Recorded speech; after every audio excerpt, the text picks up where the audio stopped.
story you're about to hear is true.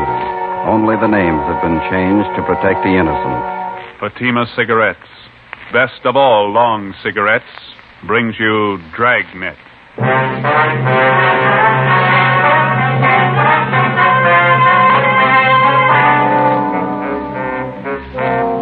You're a detective sergeant. You're assigned to homicide detail. A woman has been murdered, her identity unknown. The body shows the marks of a savage attack. Your job, find the killer. If you want a long cigarette, smoke the best of all long cigarettes. Smoke extra mild Fatima. Yes, Fatima is the king-size cigarette which contains the finest Turkish and domestic tobaccos superbly blended to make it extra mild. To give Fatima a much different, much better flavor and aroma than any other long cigarette.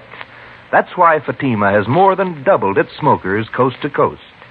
Enjoy extra mild Fatima yourself. Best of all, long cigarettes. It's wise to smoke extra mild Fatima. It's wise to smoke extra mild Fatima.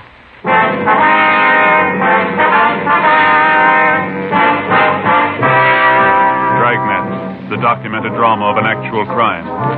For the next 30 minutes, in cooperation with the Los Angeles Police Department, you will travel step by step on the side of the law through an actual case transcribed from official police files. From beginning to end, from crime to punishment, Dragnet is the story of your police force in action. It was Sunday, December 25th. It was raining in Los Angeles. We were working the day watch out of homicide detail. My partner's Ben Romero. The boss is Blaine Steed, captain of homicide. My name's Friday. It was 39 minutes past 5 a.m. when I got to San Andreas Cathedral on 1st Street. Churchyard.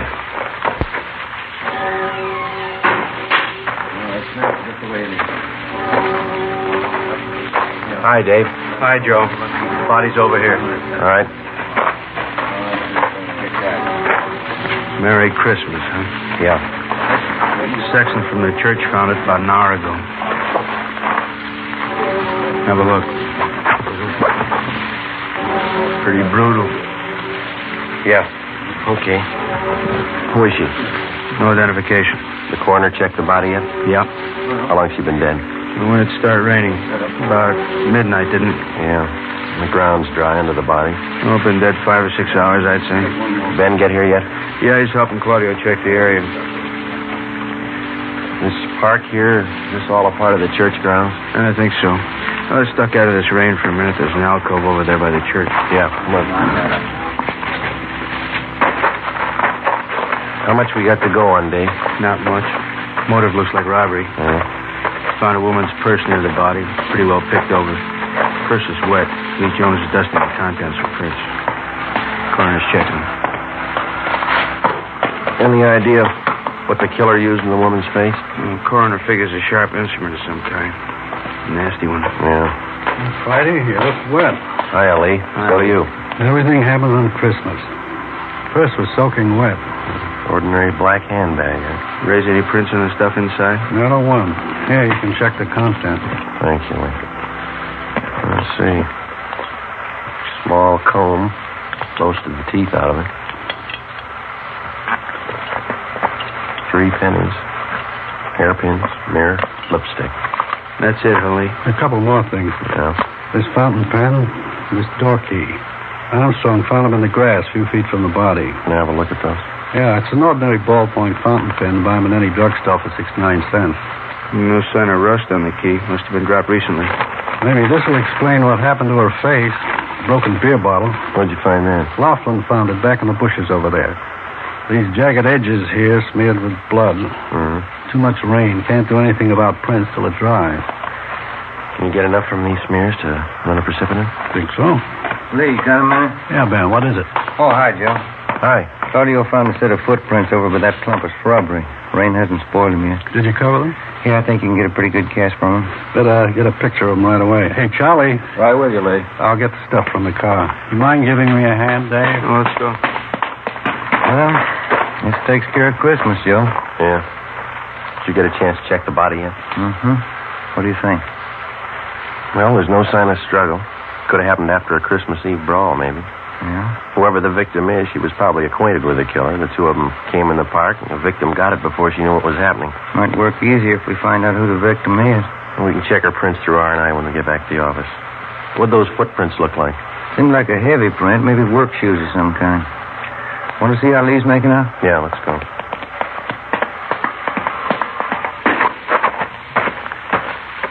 Gonna miss Christmas dinner again this year. Footprint, fountain pen, and key. Where do we start? It's a cheap pen. They sell thousands of them. Want to smoke? Oh, thanks. Footprints will help convict the killer. Gotta find him first. Thank you. I don't know. Maybe we can work a switch. How's that? Find the lock that fits the key. 9 a.m., Christmas Day. Sergeants Dave Arroyo, Robert Claudio, Ben, and I went back to the office and took stock of what we had to work with. It wasn't much. The woman had been murdered. Who was she? Why was she killed? Who was the killer? Dave and Claudio had the dead woman's fingerprints taken, and they were run through the record bureau. Ben and I checked with Lee Jones at the crime lab.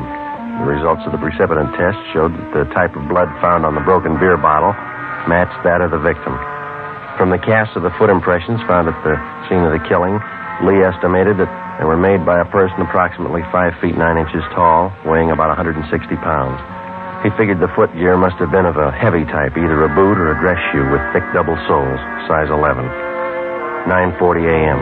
We checked in at the basement of the Hall of Justice, the county morgue.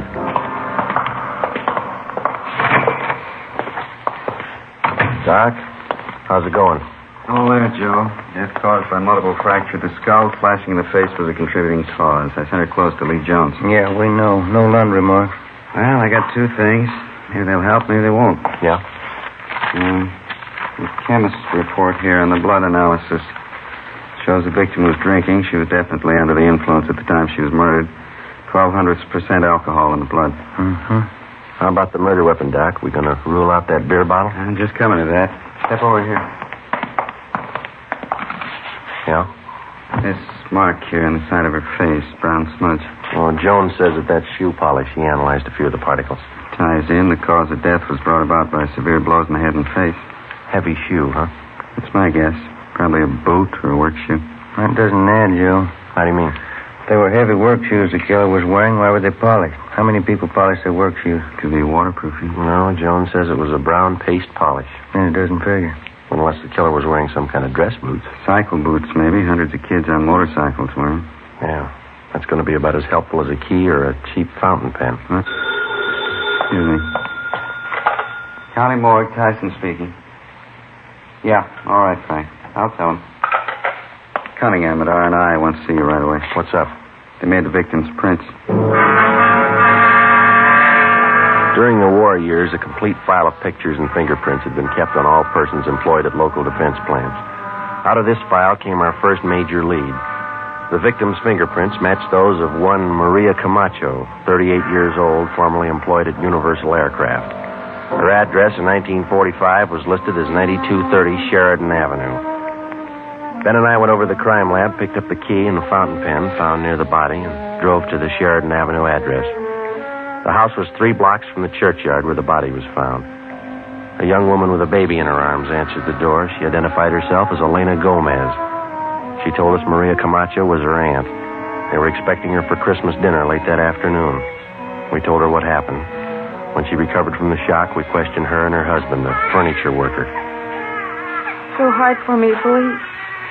Why anyone would do this to me? When's the last time you saw her, Mr. Gomez? Well, she was around last night, Sergeant. She brought the presents for the kids. Always brought them presents on Christmas.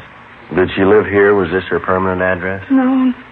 She stayed with us during the war when Ray was overseas. When he came back, she took a room down the street. I can give you the address. All right. What time did Maria leave the house last night? Well, let's see. Must have been around 10 o'clock. Not much later. Don't you think, Elena? About 10 o'clock? Yeah, that's right.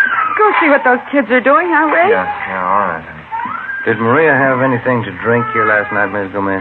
Yes, we shared a glass of sherry together, that's all. Could you tell if she'd been drinking before she came here? Oh, it was Christmas Eve. I guess she'd had a few. Why? Was she a pretty heavy drinker? Not usually, no. Maybe on the holidays, though. Maria liked to get out and have fun, living alone and all that. Poor Maria. Oh, did she drink at home, or was there some particular place she liked to go? A cantina down on Soda Street. She used to go there. Any others? A couple of bars on Brooklyn Avenue. I don't know the names. What'd Maria do for a living, Miss Gomez? She took in some dressmaking. Worked for herself. She wasn't poor, wasn't rich. Her landlady could tell you about her friends. Kids are hungry, Lena. Dinner's getting cold. Sorry that we had to break in on you like this. Well, it's all right, Sergeant. It's just the kids. Ask the officers if they want some mince pie, Ray. Cup of coffee. No, that's all right, Miss Gomez, thank you. Just one more thing. Would you look at these, please? This pen. Sure, that's Maria's. Look, Ray, Maria's pen. Mm-hmm. Now, how about this key? No, I never saw that before. Neither did I. Well, thanks very much, both of you. Sorry to hold up your dinner. Oh, that's all right. We're not hungry. Hey, maybe I could fix you a turkey sandwich. No, thank you, Jeff. No. The same we have to be going. We'll contact you later on. Here's our card. All right. I can't think of a reason, Sergeant. Why someone would kill her. Why would they kill Maria? Poor Maria. Come on, Jenny. Come on. Nice kid. Seem to be having a good Christmas. Too bad we had to spoil it. We drove down the street to the rooming house where Maria Camacho stayed. We talked to the landlady and the rest of the tenants, but failed to come up with a lead. They told us Maria Camacho drank a little, but she was always pleasant, easy to get along with. We checked her room. We went through stacks of Spanish-language newspapers and magazines. We went through her bills, photographs, her letters. We found nothing. There wasn't an item in the small apartment that could help us. We went through the entire rooming house, trying each door with a key that we'd found by the body. It didn't fit any of them, not even the door to the victim's room. 5 p.m. There was a lull in the rain. We picked up Dave and Claudio and started to explore the only lead we had. The victim had been drinking a few hours before she'd been murdered, probably at a neighborhood tavern. For the next 6 hours, we canvassed every bar in the vicinity. 11:15 p.m., Christmas night. The four of us met in a combination bar restaurant at Brooklyn and Soto for a bite to eat. You had as much luck as we did, huh? Nothing, Dave. Everybody we talked to knew the woman. Nobody saw her Christmas Eve. We picked up the names of a dozen friends of hers from the bartenders. Checked them out. They couldn't tell us anything. Well, we still got another dozen bars to cover at least. She must have been in one of them last night. Wish we'd find it. My wife's sure mad. You got company, so's mine. All right, gentlemen. Who had the grilled ham sandwich? I did. All right. And the 3 hamburgers? Yep. There we go. Hot plate. You got some ketchup, please? Sure. Say you wouldn't like a little eggnog to go with that. It's good. I make the batter myself. No, thanks. Thank you very much. There is something you can do for us. Yes, sir? Would you look at this picture? All right. See if you can identify this woman. Sure looks like Maria. Yeah, that's her. You know her? Was she in here last night, do you know? Yeah, she was. What time was she in? Oh, about 11:30. Why? Was she with somebody? Oh, half a dozen of them at least. Maria, another woman, and 4 or 5 men. Were they drinking? Well, they were well behaved. Just having a little Christmas cheer, that's all. They like my eggnog. And what time did Maria leave? Do you remember? Well, no, not exactly, but she left before the others. They closed the place. You fellas cops? Did she leave alone? No, Tony followed her out. I think it must have been sometime around midnight. I'm not sure. Who's Tony? Tony Perez. He's busboy here. He knows Maria. Where's he now? Christmas. He's off. Lives in a hotel down the street someplace. I don't know. Time fits. Maybe the key does. Dave and Claudio started to check the neighborhood to locate the hotel where Tony Perez stayed. Ben and I continued our canvass of bars and restaurants in the area. 1 a.m., the rain started in again. We checked in at a bar on Brooklyn Avenue near Cornwall, the Cantina Sinaloa. Yes, sir. Gentlemen. Police officers. Would you look at this picture, please, see if you can identify it? Wait till I dry my hands. Let's just getting some of these glasses out of the way. Let's see. Never see her before? Oh, yeah, that's Maria. Too bad. I read in the papers about it. Can you tell us if she was in here last night? No, I didn't see her. I read in the papers about it, though. Terrible. Poor Maria. Is it possible she might have been in? You didn't see her? No, I always know when Maria's here. She was always full of fun. She liked to sing. I better get these glasses finished. Ben, you want to call the office? Yeah, okay. How about a drink, Sergeant? You don't look so good. You got any coffee? It's not very fresh. It's been standing there a couple of hours. Well, that's all right. Okay. Here.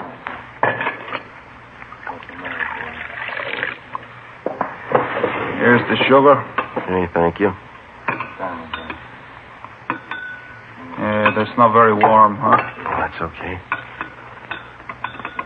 What do you think, officer? The guy was crazy? I don't know. He must have been crazy. Lots of nice rain. That's good for the farmers. Yeah. Sure. You ever see this key before? Let's see. I don't know. Joe. Yeah. Dave and Claudio found the hotel that picked up Tony Perez. Took him in. What'd he tell him? Dave says they're talking to him now. He won't say much. Did they find anything on him? He's wearing a pair of dark brown boots. Yeah. Well polished.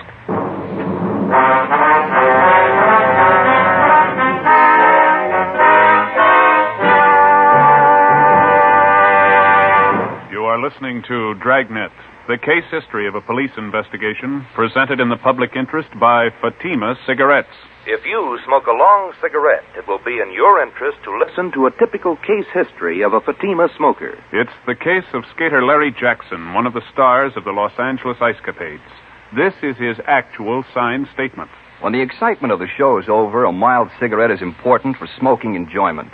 I found Fatima the most enjoyable king-size cigarette because it's extra mild. I agree it's wise to smoke extra mild Fatima. And so do more and more smokers every day. Actual figures show extra mild Fatima has more than doubled its smokers coast to coast. So enjoy extra mild Fatima yourself. The king-size cigarette, which contains the finest Turkish and domestic tobaccos, superbly blended to make it extra mild. You will prefer Fatima's much different, much better flavor. You will agree. It's wise to smoke extra mild Fatima. It's wise to smoke extra mild Fatima. The best of all long cigarettes.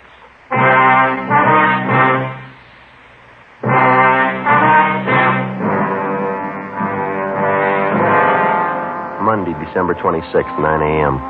We checked Tony Perez through R&I. He had a record of 7 arrests, but no convictions. During the past year, he'd been booked on suspicion of 211 PC, assault with intent to do great bodily harm, and second-degree burglary. In each instance, he'd been released for lack of evidence. All of his shoes and clothing were brought to the crime lab for examination. 9:25 a.m. We brought Perez back to the interrogation room. He admitted that he had been with Maria Camacho Christmas Eve, but he denied having anything to do with her killing. He told us that after he had left Maria, he'd gone to a party at some friend's house. Dave and Claudio went out to check his story. I gave them the key found near the body and asked them to try it on the door to Perez's hotel room. Ben and I continued to question the suspect. How well did you know Maria Camacho, Tony? I told you already. She was just some old crow who used to hang around the bars, that's all. I used to talk to her once in a while. You ever have any arguments with her? No. How many times you going to ask me that? It would help a lot if you could tell us exactly where you left Maria Christmas Eve and when you left her. I told you already. I don't remember exactly. We were drinking. We were all drinking. I don't remember. How'd you get to that boy? I walked. Place down on Malabar Street. Maria stopped at a bar someplace along the way, and that's the last time I saw her. Did you go in with her? No, she went in alone. I went to the party. That's all I know. Interrogation room Friday. Lee Jones, Joe. Yeah. Check the polish on Perez's boots. It matches with the smear of polish on the victim's face. Wax components are exactly the same. Good. How about the cast? Nope, they didn't match. The prints we cast out there were size 11, big heel. Perez wears a 9, pretty small heel. No match at all. What about the other stuff? Went over the rest of his shoes and his clothes. Nothing that ties in. Okay, Lee. Thank you. Do you shine your own boots, Tony? No. Why? Where do you get them shined? I go to Angelo's, Chicago Street, right near First. When's the last time you got a shine? Oh, Christmas Eve. What time Christmas Eve, Tony? When I got off work, about 2 in the afternoon. Hi. Hi, Dave. See one of you outside a minute? Yeah.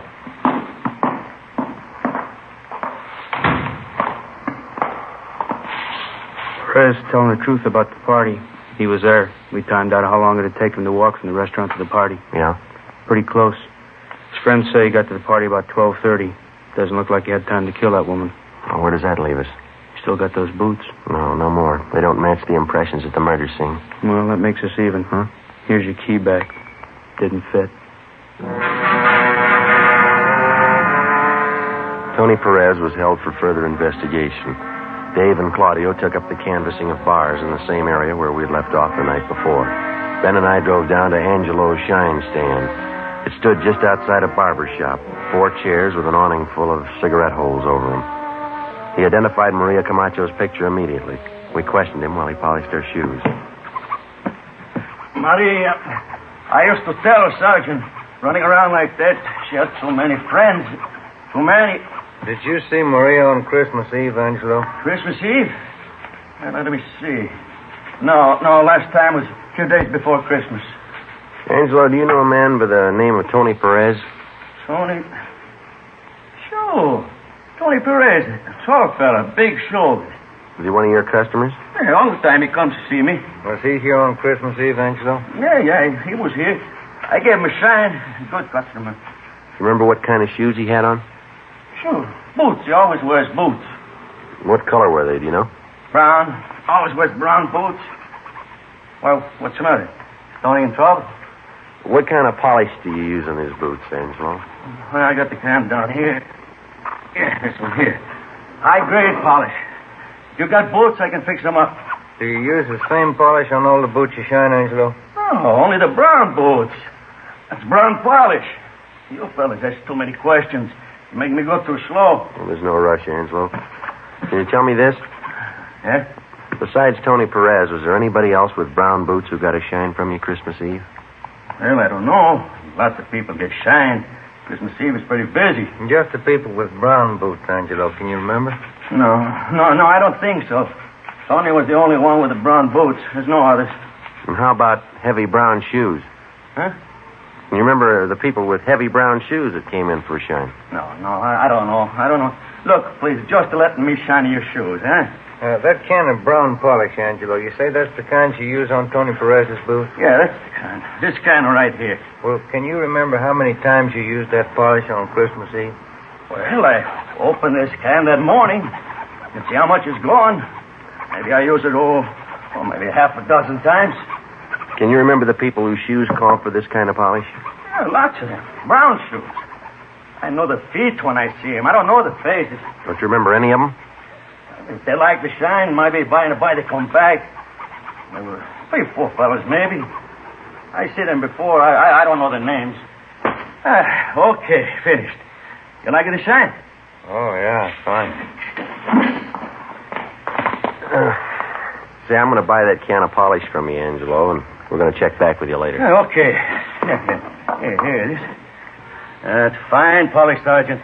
Best you can get. Yeah, but it rubs off.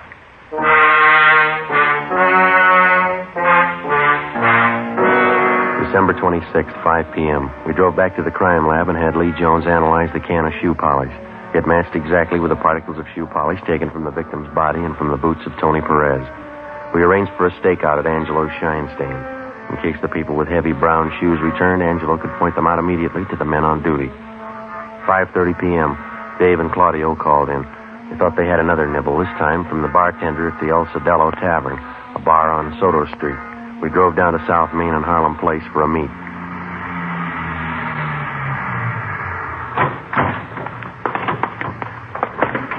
Hi, Dave. Hi. Figured we better move on this tonight. What's the pitch? Bartender on Soto tipped me that Maria Camacho was in his place Christmas Eve. Said it was a little after midnight. Yeah? Said she had a drink, left the place about 10 minutes past 12 with a guy called Frank Talano. Nosed around, found Miss Talano works at the Midnight Mission. Over there. All right, let's go. This it, Dave? Yeah. Good friends mission. Come in for a nice, warm, spiritual bath. Coffee and soup free.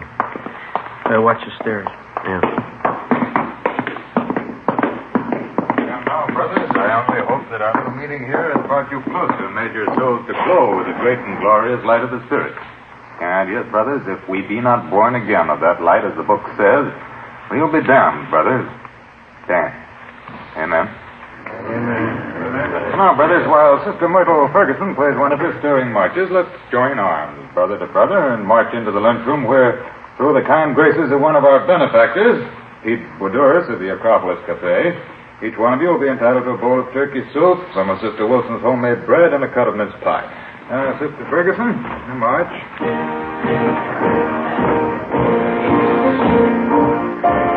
Guess that's the man to see. Yeah, let's go. Sure pack 'em in, don't they? That soup smells real good. Excuse me, sir? Yes, brother? What is it? Police officers. Do you have a Frank Delano working here? Well, what's the trouble? Does he work here? Well, yes, he's a very good man, Frank. Anything wrong? Is he here now? No, he isn't. Where can we find him? Well, I'd like to know what the trouble is. We'd like to talk to him, mister, that's all. Well, he has a room at Good Friends Mission Annex. That's over on San Pedro Street.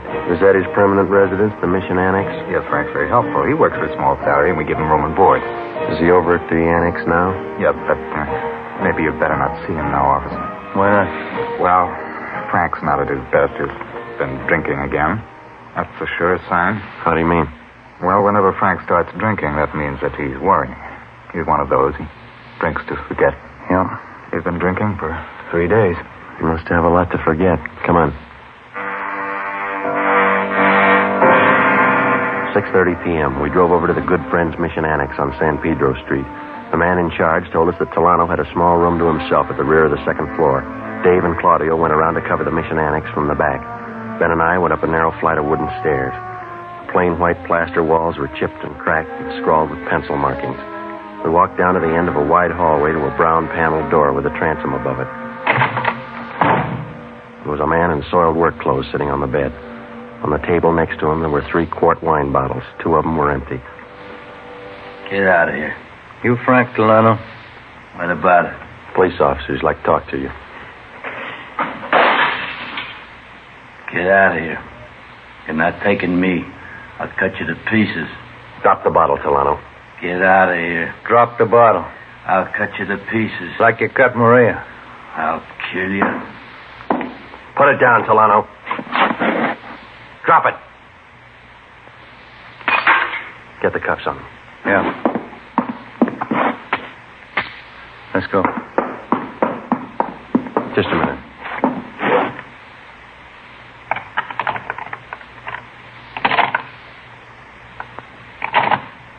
Yeah, it fits.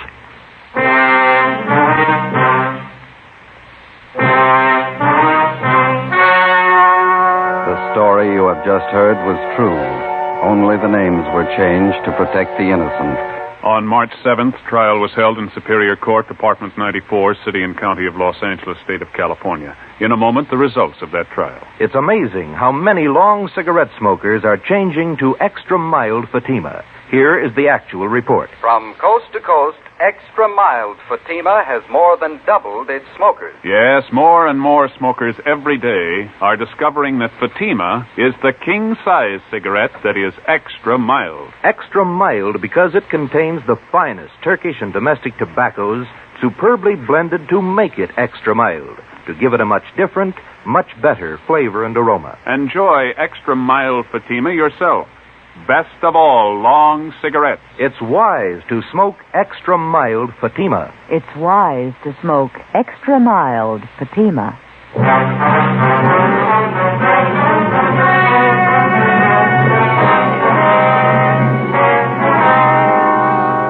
Frank Dominic Delano was tried and convicted of first-degree murder and sentenced to life imprisonment. He is now serving his term in the state penitentiary. You have just heard Dragnet, a series of authentic cases from official files. Technical advice for Dragnet comes from the Office of Chief of Police W.A. Wharton, Los Angeles Police Department. Fatima Cigarettes, the best of all long cigarettes, has brought you Dragnet, transcribed from Los Angeles. Patty Page visits Jack Birch tomorrow morning on NBC.